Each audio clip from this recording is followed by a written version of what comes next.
Hello friend. तो आपके सामने लेकर आ गए हैं एडवांस सर्वेइंग। और ये आप उसके सामने आप इसका कोड देख सकते हैं कि ये उसका क्या है, कोड है। ठीक है, 4340601। अब इसमें मैं आपको थोड़ा इसके सिलेबस के बारे में बता दूं, कंटेंट के बारे में बता दूं कि क्या क्या इसमें पढ़ना है, कि ताकि आपको अच्छे से इसको समझ में आ सके कि क्या क्या इसमें हमने पढ़ने वाले हैं। ठीक है, तो आपको कंटेंट के बारे में बता देते हैं, या इंडेक्स बोल सकते हो, कंटेंट बोल दो, सिलेबस बोल दो। सिलेबस, ठीक है, सिलेबस क्या है, ठीक है, सिलेबस में तो आप इसमें पहला यूनिट अगर आप देखोगे तो उसका नाम है टैक्यूमेट्री सर्वेइंग। मैं आपको, मेरे साथ अगर सिर्फ जुड़े रहो, मैं आपको बहुत ही बेहतरीन तरीके से आपको ये समझा दूं कि ताकि आपको आइडिया मिल जाए। ठीक है, टैक्यूमेट्रिक सर्वेइंग की बात कर रहे हैं। ठीक है, टैक्यूमेट्रिक सर्वेइंग, इसके पहले आपने इसके पहले वाले सेमेस्टर में आपने सर्वेइंग पढ़ा था। इस वाले में आप एडवांस सर्वेइंग पढ़ रहे हो, थोड़े से एडवांस लेवल पे आप जाओगे कि ताकि आपको अच्छे से आइडिया मिल सके। टैक्यूमेट्रिक सर्वेइंग है। ठीक है, अगर मैं टैक्यूमेट्रिक सर्वेइंग की बात करूं तो मैं जो बात कर रहा हूं ना, ये है जीटीयू की बात कर रहा हूँ। ठीक है, जीटीयू की बात कर रहा हूँ, गुजरात टेक्नोलॉजिकल यूनिवर्सिटी, जो कहाँ पर है, गुजरात में है। ठीक है, स्टेट गवर्नमेंट यूनिवर्सिटी है। तो चलिए हम बात करते हैं, अगर टैक्यूमेट्रिक की बात करेंगे तो ये आपका 20 मार्क्स कवर कर रहा है। ठीक है, अगर इस चैप्टर को अगर आप अच्छे से प्रिपेयर कर ले तो 20 मार्क्स कवर कर लेता है। दूसरा अगर चैप्टर की बात करेंगे तो उसका नाम है कर्व, बहुत ही इंपॉर्टेंट चैप्टर है कर्व्स। ठीक है, इस कर्व्स के चैप्टर की बात करेंगे तो ये आपका 14 मार्क्स कवर करता है। 14 मार्क्स कवर करता है। क्लियर, आप देखो ये दोनों को मिला दो तो 50% सिलेबस यहीं पे हो गया। ठीक है, थर्ड यूनिट की अगर मैं बात करूं तो वो है total station survey. Total station survey, ठीक है, टोटल स्टेशन सर्वे। और टोटल स्टेशन सर्वे की अगर मैं बात करूं तो ये 16 मार्क्स कवर कर रहा है। 16 मार्क्स कवर कर रहा है। क्लियर, 16 मार्क्स ये कवर कर रहा है। उसके बाद अगर फोर्थ यूनिट की मैं बात करूं तो फोर्थ है आपका जीपीएस। जीपीएस पता है, ये global global positioning system, positioning system. ठीक है, जिसको शॉर्ट में हम क्या बोलते हैं, जीपीएस बोलते हैं। ठीक है, ये जो चैप्टर है वो 10 मार्क्स कवर कर रहा है। आप मेरे साथ अच्छे से अगर बने रहे तो पूरा का पूरा टॉपिक मैं अच्छे से एकदम बेहतर तरीके से इसको कंप्लीट करा दूं कि ताकि आपको आइडिया मिल सके। ठीक है, वहीं अगर मैं इसके लास्ट यूनिट की बात करूं तो वो है modern surveying technique. Modern surveying technique है। ठीक है, टेक्निक्स की बात कर रहे हैं, और ये जो चैप्टर कवर कर रहा है ये भी 10 मार्क्स का कर रहा है। ठीक है, अभी इन सभी को वन बाय वन करके धीरे धीरे इसको कंप्लीट करते जाएंगे कि ताकि आपको आइडिया मिल सके जो मैं बताना चाह रहा हूँ। ठीक है, एडवांस सर्विंग में जो जो पढ़ना है वो चीज़ें हम आसानी से उसको कंप्लीट कर सकते हैं, चाहे वो टैक्योमेट्रिक सर्विंग हो, चाहे कर्व हो, चाहे टोटल स्टेशन हो, चाहे जीपीएस हो, चाहे वो मॉडर्न सर्विंग टेक्निक हो। ठीक है, बात मेरी अगर समझ में आ रही है तो जरूर कमेंट करके बताएं कि आपको अच्छा लग रहा है, आपको जरूरत है तो जरूर कमेंट करें, अदरवाइज कोई ज़रूरत नहीं है। ठीक है, आप अपने दोस्त मित्र को भी शेयर कर सकते हैं। जरूरी नहीं कि आप अगर नहीं पढ़ रहे हैं तो आपका दोस्त भी ना पढ़े। तो आप ये थोड़ी सी अपने मन में थोड़ी सी धारणा लेके चलिए कि ताकि आपको दूसरों को भी हेल्प करना है। ठीक है, तो बात कर रहे हैं कि जो आपका यूनिट नंबर 1 है, यूनिट नंबर 1 जिसका नाम क्या है, टैक्यूमेटर। क्या नाम है, टैक्यूमेट्री। टैक्यूमेट्री, ठीक है, क्या नाम है, टैक्यूमेट्री सर्वेइंग। ठीक है, सर्वे जो आप अगर मैं बोलूं तो ये आपका 20 मार्क्स कवर कर रहा है। 20 मार्क्स। ठीक है, टैक्यूमेट्रिक सर्वेइंग की अगर मैं बात करूं तो इसमें क्या क्या चीज़ें पढ़ने वाले हैं। देखो, पहली यूनिट की मैं बात करूं तो ये टैक्यूमेट्रिक होता क्या है, क्या चीज़ें हैं, पहले तो ये आपको पता होना चाहिए। फिर बाद में इसका पर्पज क्या है, उद्देश्य क्या है, भाई ये तो आपको पता चल गया कि टैक्योमेट्रिक है तो उसके पर्पज क्या है। इंस्ट्रूमेंट कौन से हैं टैक्योमेट्रिक में, कौन से इंस्ट्रूमेंट यूज होते हैं, टैक्योमेट्रिक सर्वे है तो इसमें कौन कौन से इंस्ट्रूमेंट यूज होते हैं, इसका प्रिंसिपल क्या है, इसकी थियरी क्या है, इसमें और भी चीज़ें क्या क्या इंपॉर्टेंट पॉइंट है वो ध्यान में रखना है। साथ ही साथ में इसके कुछ न्यूमेरिकल पार्ट हैं और डिफरेंट डिफरेंट तरीके हैं। वन बाय वन करके हम सारे कुछ धीरे धीरे करके देखते जाएंगे कि ताकि इसमें आप बेस्ट बन सकें। ठीक है, तो चलिए हम बात करते हैं कि सबसे पहले तो हम ये जानते हैं कि टैक्योमेट्रिक है क्या भाई। ठीक है, तो टैक्योमेट्रिक की अगर मैं बात करूं टैक्योमेट्री की अगर मैं बात करूं तो टैक्योमेट्री और टेलीमेट्री ये सब क्या है, सर्वेइंग की एक ब्रांच है। मैं लिख देता हूं, टैक्योमेट्री की बात करें और टेलीमीटर भी इसको बोलते हैं, टेलीमेट्री, ठीक है। Telemetry is a branch of surveying in which the horizontal, ये जो चैप्टर जब कंप्लीट करोगे ना तो आपको फील आने लग जाएगा, जो मैं बताना चाह रहा हूँ ना, ये जैसे चैप्टर कंप्लीट करोगे तो ऑटोमेटिक आपको फील आने लग जाएगा कि मैंने कुछ सीखा है, मैंने कुछ लाइफ में गेन किया है, ठीक है। In which the horizontal distance and the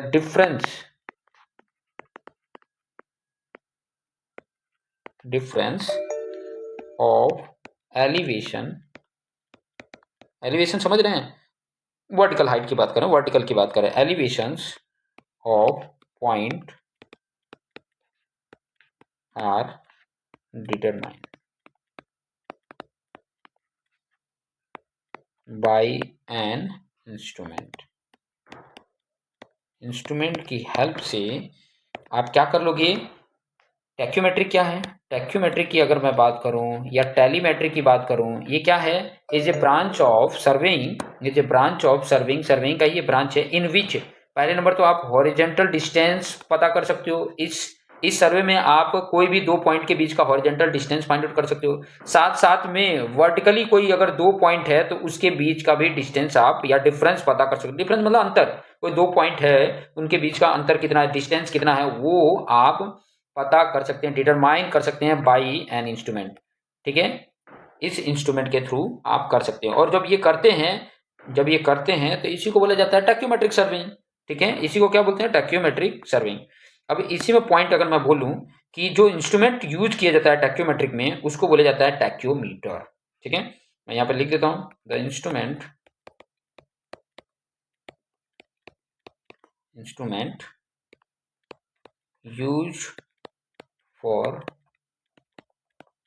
tacheometry is known as tacheometer, ठीक है, इसी को क्या बोलते हैं, टैक्योमीटर बोलते हैं। इस जो टैक्योमेट्रिक सर्वे में जो इंस्ट्रूमेंट यूज होता है उसको बोलते हैं टैक्योमीटर, ठीक है। ये चीजें आइडिया आपको मिल गया होगा कि ताकि आपको समझ में आ सके, ठीक है। अब बात हम करने वाले हैं वो ये है कि ये जो मेथड है टैक्योमेट्रिक सर्वेइंग का, इसको ऑप्टिकल डिस्टेंस मेजरिंग मेथड भी बोला जाता है। तो ये भी पॉइंट आपको शॉर्ट में लिख सकते हो कि इन दिस मेथड, या बोल सकते हैं द मेथड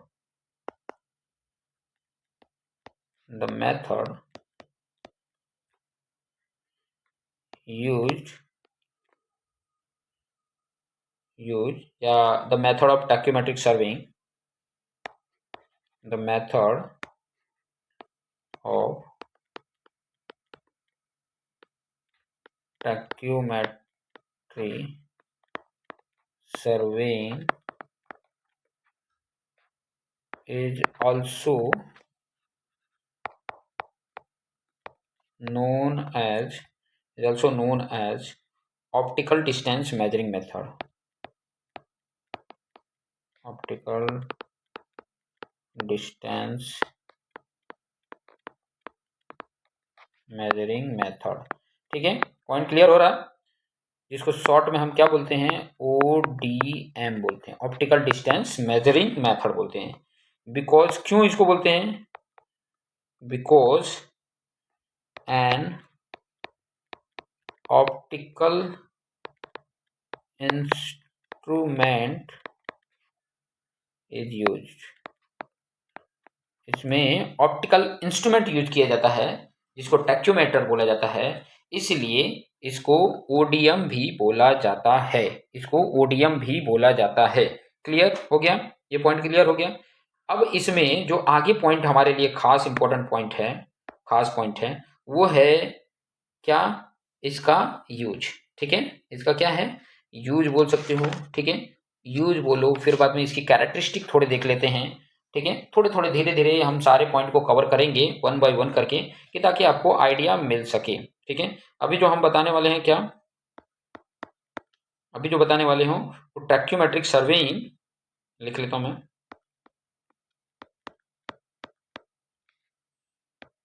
टैक्योमेट्रिक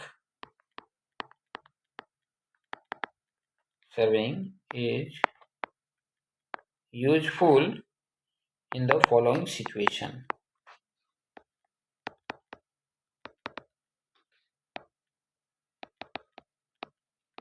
कौन कौन से सिचुएशंस हैं जहां पर हम ये टैक्योमेट्री को यूज करते हैं। सिचुएशन क्या है, कौन कौन से ऐसी जगह पे हैं जहां पे हम इसको कर सकते हैं।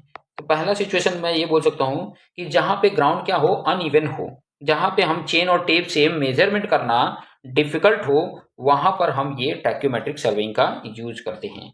ठीक है। तो पहला पॉइंट तो आप लिख सकते हो कि when ground surface is uneven and it is difficult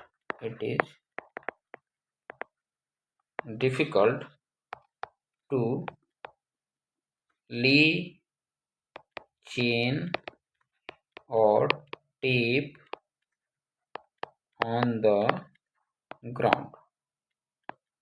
clear point पता चल रहा है। पहला पॉइंट आपको पता चला कि जो टैक्योमेट्रिक सर्वेइंग के लिए क्या यूजफुल सिचुएशन है, फॉलोइंग सिचुएशन में जहां पे यूजफुल होता है वो चीजें हमने देख लिया।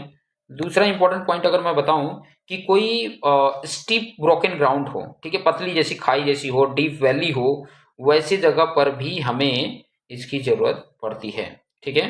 जैसे कुछ ऑब्स्टेकल्स आ जाते हैं, मैंने स्टॉप ऑब्स्टेकल, जैसे कि कोई स्टीप ब्रोकन ग्राउंड है, स्टीप है, या कोई ब्रोकन ग्राउंड है, या कोई डीप वैली है जहाँ पे ये मिलता हो। ठीक है, वो हो सकता है। उसके भी पॉइंट को हम लिख लेते हैं ताकि हमें आइडिया मिले। When obstacle such as steep हो या तो ब्रोकन ग्राउंड हो, डीप वैली हो, एक्सेट्रा आर मेट विथ।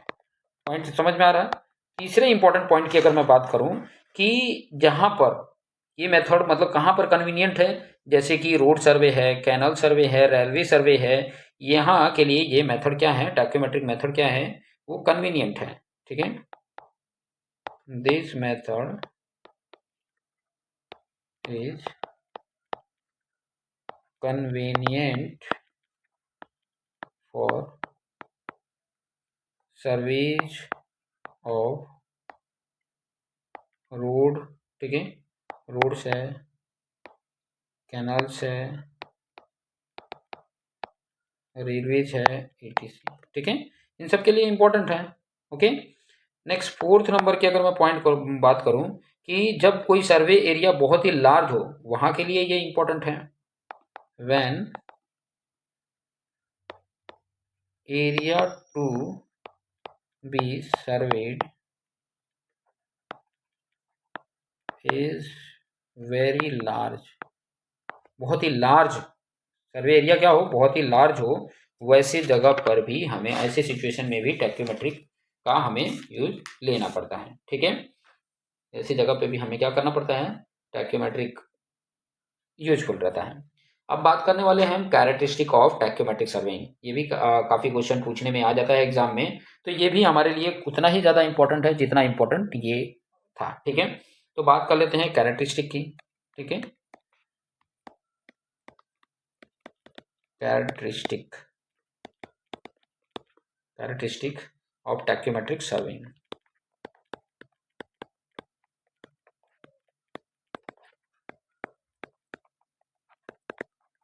ठीक है। कौन कौन से कैरेक्टरिस्टिक होंगे। ठीक है। कैरेक्टरिस्टिक तो समझ रहे हो कि इसकी हेल्प से हम horizontal angle and vertical angle can be measure with the help of tacheometer. मतलब हम horizontal angle and vertical angle can be measured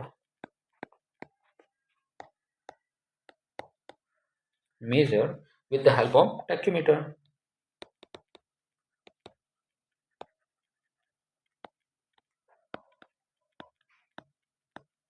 clear, point पता चल रहा है। दूसरा हम इसकी क्या कर सकते हैं कि ये हॉरिजॉन्टल डिस्टेंस और vertical distance between 2 point are directly measure by tacheometer, ये भी कर सकते हैं। अभी एंगल की है, फिर बाद में horizontal distance and vertical distance between 2 points are directly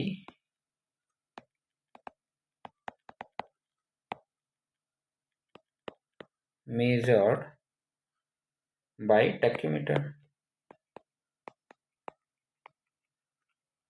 directly हम मेजरमेंट कर सकते हैं। कुछ और इंपॉर्टेंट पॉइंट की अगर मैं बात करूं तो ये है कि टैक्योमेट्रिक सर्विंग से ओनली टैक्योमीटर और स्टेडिया रॉड ही रिक्वायर्ड होता है। इंस्ट्रूमेंट जो रिक्वायर्ड होता है, ठीक है, वो क्या रिक्वायर्ड होता है? फॉर टैक्योमेट्री सर्वे ओनली एक तो टैक्योमीटर जरूरत होता है एंड स्टेडिया रॉड की जरूरत होती है, रॉड की जरूरत होती है, ठीक है, आर रिक्वायर्ड, ये जरूरत होती है, ठीक है। चेन और टेप की रिक्वायरमेंट नहीं होती है, चेन और टेप इज नॉट रिक्वायर्ड।